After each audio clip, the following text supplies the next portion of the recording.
Friends, இன்றைக்கி வந்து masala tea எப்படி போடுறதுன்னு சொல்லிட்டு சொல்கிறேன்.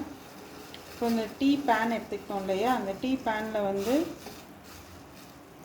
கொஞ்சம் சின்ன துண்டு ஜிஞ்சர், இஞ்சி, அப்புறம் ஒரு கிராம்பு, ஒரு 4 ஏலக்காய்.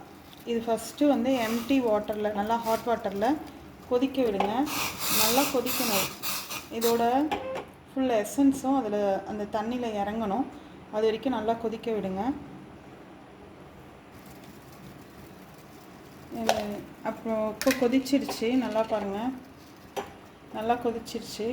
கலரே நல்லா சேஞ்ச் ஆகிடுச்சு. ஒரு 5 மினிட்ஸ் ஆனால் நல்லா கொதிக்க விடுங்க. அதுக்கப்புறம் டீ டஸ்ட்டு, நீங்கள் என்ன டீ தூள் யூஸ் பண்ணுறீங்களோ அது உங்களோட விருப்பம். நான் வந்து டாடா டீ கோல்டு யூஸ் பண்ணுறேன்.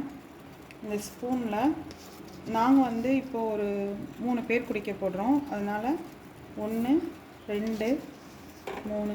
இந்த டாடா டீ கோல்டு வந்து நல்லா, அது வந்து சாறு நல்லா இறங்கும். 3 ஸ்பூன் போட்டு திரும்ப ஒரு 5 மினிட்ஸ் கொதிக்க விடணும். பாருங்கள், நல்லா கொதிச்சிருச்சு, கலர் சேஞ்ச் ஆகிடுச்சு. நான் கொஞ்சம் ஹையில் வச்சே காமிக்கிறேன். இந்த மாதிரி நல்லா கலர் சேஞ்ச் ஆகி இப்படி வரணும். நல்லா மெரூன் கலரில் வந்தோடனே சிம்மில் ஸ்டவ் வச்சுட்டு,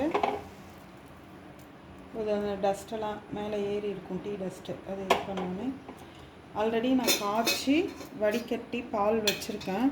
இந்த பால் தேவையான அளவுக்கு, உங்களுக்கு டீ வந்து ரொம்ப தண்ணியாக வேணும்னா பால் கம்மியாக விட்டு தண்ணி அதிகமாக விடுங்க. டீ திக்காக வேணும்னா பால் அதிகமாக விட்டுக்கணும், அவ்வளோதான். நான் தண்ணியும் இல்லாமல் திக்கும் இல்லாமல் மீடியமாக தான் எங்கள் வீட்டில் குடிப்போம். ஸோ நான் பாலை ஆட் பண்ணிட்டேன்.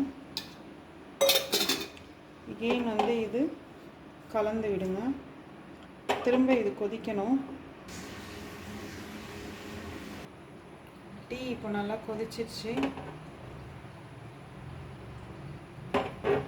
ஒரு தடவை ஹையில், சிம்மில் வச்சே கொதிக்க விடுங்க. அப்போ தான் அந்த எசன்ஸ்லாம் இறங்கும். ஹையில் வச்சு ஆஃப் பண்ணிடலாம். ஆஃப் பண்ணிவிட்டு ஃபில்டர் பண்ணிக்கலாம். ஆல்ரெடி நான் சுகர் இதில் போட்டிருக்கேன்.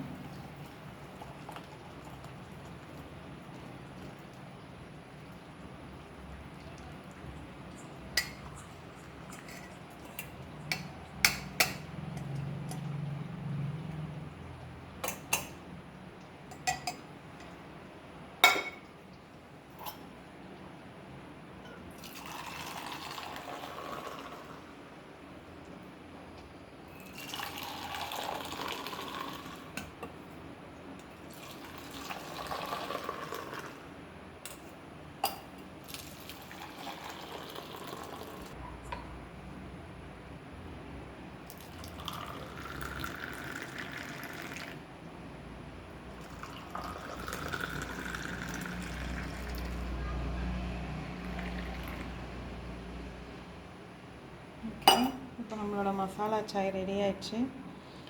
லைக் பண்ணுங்கள், ஷேர் பண்ணுங்கள், நீங்களும் போட்டு குடிச்சு பாருங்கள். தேங்க்யூ.